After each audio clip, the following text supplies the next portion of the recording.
ये है प्रधानमंत्री नरेंद्र मोदी की लिखी किताब आपातकाल में गुजरात, जो दर्शाती है लोकतांत्रिक अधिकारों के लिए प्रधानमंत्री नरेंद्र मोदी की लड़ाई को और जिसमें जिक्र है आपातकाल को खत्म करने के लिए की गई कोशिशों का।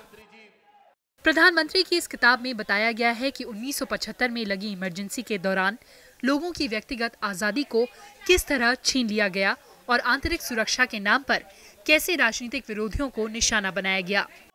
किताब में उस संघर्ष को बयां किया गया है जिसे तत्कालीन सरकार के खिलाफ लाखों लोगों ने 19 महीनों तक जारी रखा।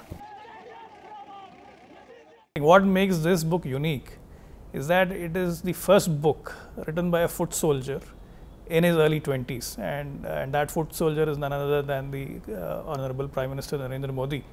And so the book chronicles his personal experiences in the fight to restore democracy. The months when he had to go underground and the manner in which he had to coordinate with leaders of different political persuasions coming together. आपातकाल में गुजरात इस किताब में पता चलता है कि प्रधानमंत्री नरेंद्र मोदी ने कैसे उस जमाने में राजनीतिक कार्यकर्ताओं के साथ मिलकर सरकार की नीतियों के खिलाफ मुहिम चलाई, जो लोकतंत्र को बचाने के लिए शुरू की गई थी।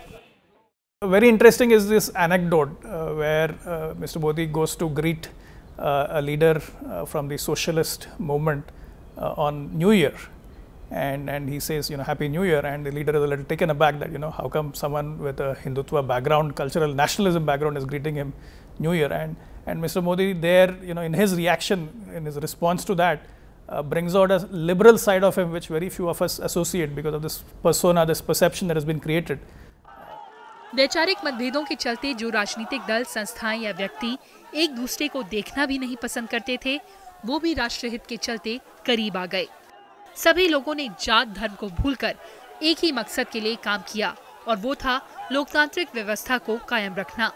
इंदिरा गांधी के राज में देश में लागू हुई इमरजेंसी ने इस दौर में नरेंद्र मोदी को उन गैर सरकारी सामाजिक संगठनों के साथ जोड़ा जो देश की तत्कालीन स्थिति को लेकर चिंतित थे।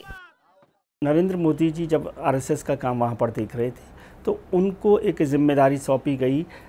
जॉर्ज फर्नांडिस उस समय बड़े नेता हुआ करते थे। जॉर्ज फर्नांडिस को मुलाकात करवाने की नानाजी देशमुख से। नानाजी देशमुख आरएसएस के लीडर होते थे, वो सोशलिस्ट लीडर थे, दोनों अलग अलग लोग थे, लेकिन ये जिम्मेदारी उन्हें सौंपी गई और उनको जो ये जिम्मेदारी सौंपी गई वो एक थिएटर का बड़ा शौक, पैशन रहा है नरेंद्र मोदी जी को, तो वो अलग अलग वेशभूषा, अलग अलग नाम और उसका इस्तेमाल करते थे उस समय, क्योंकि पकड़े जाने का डर होता था। तो जॉर्ज फर्नांडिस को वो लेकर गए पुलिस के से बचाकर और नानाजी देशमुख के साथ उनकी मुलाकात करवाई।